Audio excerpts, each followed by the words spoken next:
முதல்தர செய்தி வழங்குகிற நியூஸ் ஃபர்ஸ்டின் மதிய நேர பிரதான செய்தி அறிக்கையோடு இணைந்து கொள்கின்றீர்கள். செய்திகளுடன் நான் ஃபஸ்ருல்லா முபாரக். இன்று ஏராளமான செய்திகளின் வசம். அவை அனைத்திற்கும் முதலில் தலைப்புச் செய்திகள்.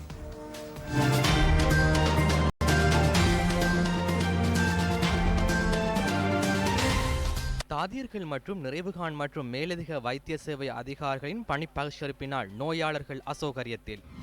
நாளை மறுதினம் முதல் மின்வெட்டு அமுல்படுத்தப்பட மாட்டாது என மின்சக்தி அமைச்சர் அறிவிப்பு.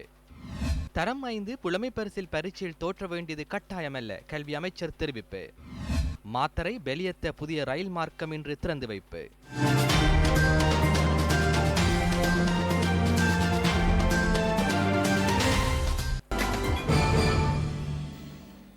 முதலில் உள்நாட்டு செய்திகள்.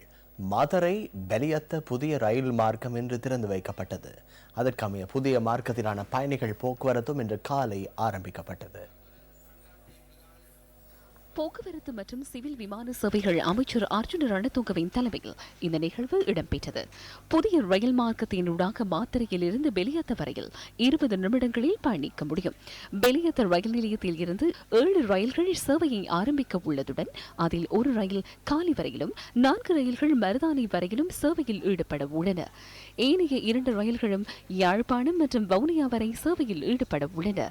குறித்த ரயில் மார்க்கத்தில் பெலியத்தவில் இருந்து மாத்தறை வரை முதல் தரத்தில் பயணிக்க 120 ரூபாவும், 2ஆம் தரத்தில் பயணிக்க 70 ரூபாவும் அறவிடப்பட உள்ளது. அத்துடன் 3வது தரத்தில் பயணிக்க 35 ரூபாய் அறவிடப்பட உள்ளதாக ரயில்வே திணைக்களம் தெரிவித்துள்ளது.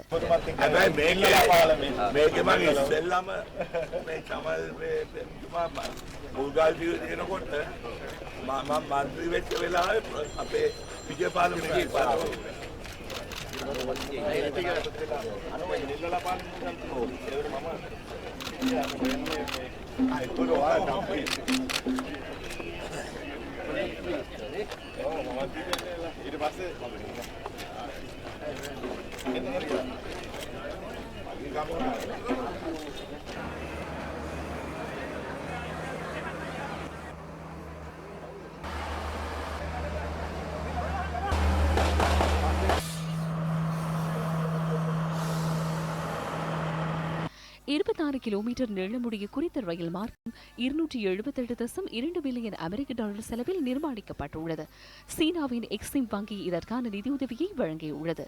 கெக்குனதுர, வம்பருத்த, வெபுருகானல மற்றும் பெலியத் ஆகிய 4 பிரதான ரயில் நிலையங்களுடன் பிலதுவை மற்றும் வெஹ்ரஹேன ஆகிய பகுதிகளில் உப ரயில் நிலையங்களும் திறந்து வைக்கப்பட்டுள்ளன. தெற்குக்கு புதிய பாதை என்ற தொனிப்பொருளில் இன்றைய தினத்தில் மாத்தறையிலிருந்து பெலியத்த வரையில் புதிய ரயில் மார்க்கம் உத்தியோகபூர்வமாக ஆரம்பித்து வைக்கப்பட்டது. குறிப்பாக இன்று காலை 8:30 மணியளவிலே இந்த ரயில் மார்க்கமானது ஆரம்பிக்கப்பட்டு தற்போது நாங்கள் பெலியத்த பிரதேசத்தில் இருக்கின்றோம். இந்த ரயில் மார்க்கமானது சுமார் 278 மில்லியன் அமெரிக்க டாலரில் நிர்மாணிக்கப்பட்டிருப்பதோடு சீன வங்கியின் அனுசரணையோடு இந்த சீன வங்கி இதற்கான அனுசரணை வழங்கி இருக்கின்றது. குறிப்பாக இந்த ரயில் மார்க்கத்தினூடாக சுமார் 20 நிமிடங்களில் மாத்தறையிலிருந்து பெலியத்தை பிரதேசத்துக்கு மக்கள் ரயில் மார்க்கத்தினை அல்லது ரயில் பயணத்தினை மேற்கொள்ள முடியும். அது மாத்திரமன்றி இந்த ரயில் மார்க்கமானது 4 பிரதான ரயில் நிலையங்களையும் 2 பிரதான உப நிலையங்களையும் கொண்டு காணப்படுகின்றது. காளிமுத்து சந்திரன், நியூஸ் ஃபர்ஸ்ட் செய்திகளுக்காக மாத்தறை பெலியத்த புகையிரத நிலையத்திலிருந்து. சில கோரிக்கைகளை முன்வைத்து தாதியர், நிறைவுகாண் மற்றும் மேலதிக வைத்திய அதிகாரிகளின் 16 தொழிற்சங்கங்கள் பணி பகிஷ்கரிப்பொன்றை முன்னெடுத்துள்ளன. 10 கோரிக்கைகளை முன்வைத்து இந்த பணி பகிஷ்கரிப்பை முன்னெடுத்துள்ளதாக தாதியர், நிறைவுகாண் மற்றும் மேலதிக வைத்திய அதிகாரிகள் தொழிற்சங்க ஒன்றியத்தின் ஏற்பாட்டாளர் சமன் ரத்னப்பிரிய குறிப்பிட்டார். இந்த பணி பகிஷ்கரிப்பு காரணமாக அரசு வைத்தியசாலைகளில் மருந்து வழங்குதல், எக்ஸ்ரே பரிசோதனை, நோயை இனங்காணும் பரிசோதனை, பல் சிகிச்சை நடவடிக்கைகள் மற்றும் சத்திர சிகிச்சை நிலையங்களின் செயற்பாடுகள் ஸ்தம்பிதமடைந்துள்ளன. குறித்த பணி பகிஷ்கரிப்பு முன்னெடுக்கப்படுகின்ற போதிலும் அத்தியாவசிய சேவைகள் இடம்பெறுவதுடன் பொருளை ரிச்வே சீமாட்டி சிறுவர் வைத்தியசாலை, காசல் வீதி மகப்பேற்று வைத்தியசாலை மற்றும் மகரகம அபேக்ஷா புற்றுநோய் வைத்தியசாலை ஆகியவற்றில் பணி பகிஷ்கரிப்பு முன்னெடுக்கப்படவில்லை என தாதியர், நிறைவுகாண் மற்றும் மற்றும் மேலதிக வைத்திய அதிகாரிகள் தொழிற்சங்க ஒன்றியத்தின் ஏற்பாட்டாளர் சமன் ரத்னப்பிரிய கூறினார். தாதியர்களுக்கு முதலாம் தரத்தில் பதவி உயர்வு பெற்றுக் கொள்வதற்காக 10 வருடங்கள் காத்திருக்க வேண்டி ஏற்பட்டதாக குறிப்பிட்ட சமன் ரத்னப்பிரிய இதற்கு தீர்வு பெற்றுத் தருவதற்கு பல வருடங்கள் கலந்துரையாடல் நடைபெற்றும் இதுவரை தீர்வு கிடைக்கவில்லை என குறிப்பிட்டார். இந்த பணி பகிஷ்கரிப்பு காரணமாக நோயாளர்கள் பாரிய அசௌகரியங்களை எதிர்நோக்கி வருவதாக எமது செய்தியாளர்கள் குறிப்பிட்டனர்.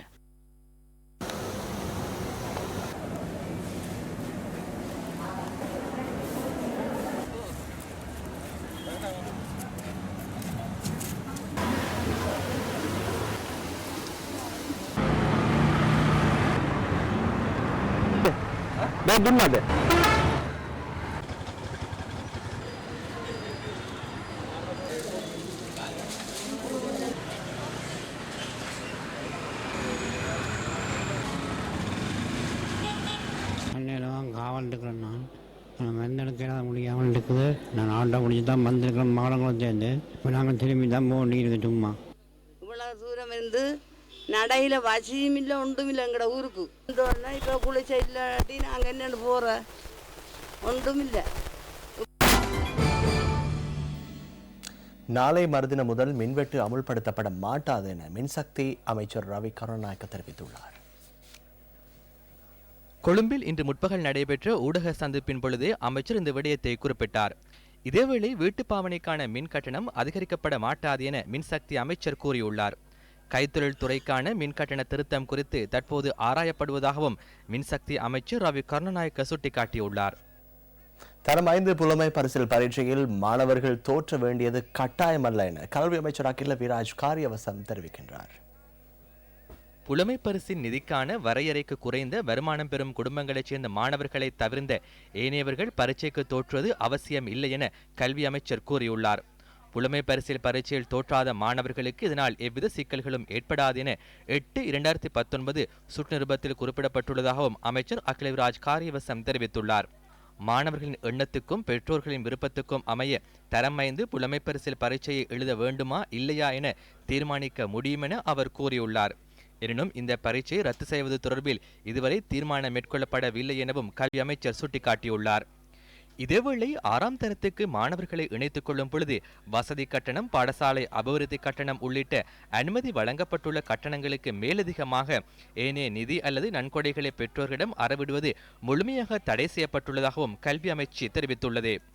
சில பாடசாலைகளில் 5ஆம் தர புலமை பரிசில் பரீட்சையில் சித்தியடைந்த மாணவர்களை 6ஆம் தரத்துக்கு இணைத்துக் கொள்ளும் பாடசாலைகளில் முறையற்ற விதத்தில் பணம் அறவிடப்படுவதாக கிடைக்கப்பட்டுள்ள முறைப்பாடுகளுக்கு அமைய இந்த தீர்மானம் எடுக்கப்பட்டுள்ளது. தரம் 5 புலமை பரிசில் பரீட்சைக்கு பதிலாக மேற்கொள்ளக்கூடிய மாற்று திட்டங்கள் தொடர்பில் பரிந்துரைக்குமாறு கல்வி அமைச்சினால் நியமிக்கப்பட்ட மீளாய்வு குழுவின் பரிந்துரைக்கு அமைய இந்த தீர்மானங்கள் அறிவிக்கப்பட்டுள்ளன. சித்திரை புத்தாண்டை முன்னிட்டு இன்று முதல் எதிர்வரும் 21ஆம் தேதி வரை இலங்கை போக்குவரத்து சபை மற்றும் ரயில்வே திணைக்கள ஊழியர்களின் விடுமுறைகள் மட்டுப்படுத்தப்பட உள்ளதாக போக்குவரத்து மற்றும் சிவில் விமான சேவைகள் அமைச்சு தெரிவிக்கின்றது. பண்டிகை காலத்தை முன்னிட்டு இன்று முதல் இலங்கை போக்குவரத்து சபை மேலதிக பஸ் மற்றும் ரயில் சேவைகளை முன்னெடுக்க உத்தேசித்துள்ளதாக அமைச்சின் செயலாளர் LP ஜாம்பதி தெரிவித்துள்ளார். இதற்கிணங்க இலங்கை போக்குவரத்து சபைக்கு சொந்தமான 1000க்கும் அதிகமான பஸ்களும் 20 ரயில்களும் மேலதிகமாக சேவையில் ஈடுபடுத்தப்பட உள்ளன. இதேவேளை பயணிகளின் தேவை கருதி குறுந்தூர பஸ்களை தூர போக்குவரத்தில் ஈடுபடுத்த தேசிய போக்குவரத்து ஆணைக்குழு அனுமதி வழங்கியுள்ளதாக போக்குவரத்து அமைச்சின் செயலாளர் தெரிவித்துள்ளார். இன்று முதல் எதிர்வரும் 21ஆம் தேதி வரையான காலப்பகுதியில் போக்குவரத்து நடவடிக்கைகளை முறையாக முன்னெடுப்பதற்காக ஒன்றிணைந்த நடவடிக்கை பிரிவொன்றை ஸ்தாபிக்கவும் நடவடிக்கை எடுக்கப்பட்டுள்ளதாக அவர் மேலும் தெரிவித்துள்ளார். முல்லைத்தீவு உடையார்கட்டு மூங்கிலாறு பகுதியில் கூர்மையான ஆயுதத்தால் தாக்கி பெண் ஒருவர் கொலை செய்யப்பட்டுள்ளார். வீட்டுக்குள் காயமடைந்த நிலையில் விழுந்து கிடந்த பெண் வைத்தியசாலைக்கு கொண்டு செல்லப்பட்டதன் பின்னர் உயிரிழந்ததாக போலீசார் குறிப்பிட்டனர். உடையார்கட்டு மூங்கிலாறு பகுதியைச் சேர்ந்த 47 வயதான குணசிங்கம் காந்தரூபி என்ற பெண்ணை கொலை செய்யப்பட்டுள்ளார். பெண்ணின் சடலம் மாஞ்சோலை வைத்தியசாலையில் வைக்கப்பட்டுள்ளது. கொலையுடன் தொடர்புடைய சந்தேக நபரை கைது செய்வதற்கான விசாரணையை புதுக்குடியிருப்பு போலீசார் மேற்கொண்டு வருகின்றனர். வவுனியா அல் அக்ஸா மகாவித்தியாலயத்தின் கட்டிடம் ஒன்றில் குளவி கூடு கட்டியுள்ளமையினால் இன்று பாடசாலை மாணவர்களின் கல்வி நடவடிக்கை ஸ்தம்பிதமடைந்துள்ளது.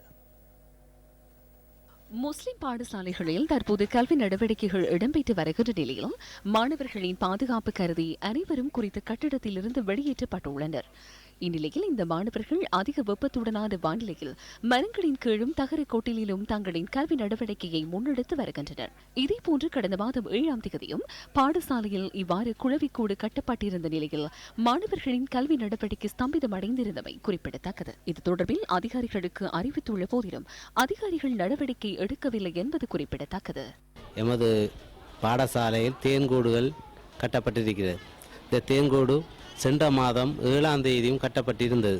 அது இவர் எமது வலய கல்வி பணிப்பாளருக்கு அறிவித்த இது சம்பந்தமான விடயங்களை. எனவே சென்ற மாதங்கள் நாங்கள் அந்த குழாய் கூட்டை பெற்றோர், ஆசிரியர், மாணவர்கள் இணைந்து புகை போட்டு விரட்டி கலைத்து விட்டோம். எனவே அது மீண்டும் இவ்வாறு வந்திருக்கின்றன. அதுக்குரிய நடவடிக்கை எடுக்கிறது. கொஸ்கபா போலீஸ் நிலையத்திலிருந்து 2 சந்தேக நபர்கள் தப்பிச் சென்றமை தொடர்பில் 2 போலீஸ் உத்தியோகத்தர்களின் பணி நீக்கம் செய்யப்பட்டுள்ளது. 1050 மற்றும் 1020 மில்லிகிராம் ஹெரோயினை வைத்திருந்த குற்றச்சாட்டில் கைது செய்யப்பட்டு கொஸ்கம போலீஸ் நிலையத்தில் தடுத்து வைக்கப்பட்டிருந்த 2 சந்தேக நபர்கள் நேற்று முன்தினம் தப்பி சென்றுள்ளனர். குறித்த சந்தர்ப்பத்தில் கொஸ்கம போலீஸ் நிலையத்தில் கடமையில் இருந்த போலீஸ் உத்தியோகத்தர் மற்றும் கடமை நேர பொறுப்பதிகாரியாக கடமையாற்றிய போலீஸ் உத்தியோகத்தர் ஆகியோர் சேவையிலிருந்து நீக்கப்பட்டுள்ளனர். தப்பிச் சென்ற கைதிகள் இருவரையும் கைது செய்வதற்காக போலீசார் விசாரணைகளை ஆரம்பித்துள்ளனர்.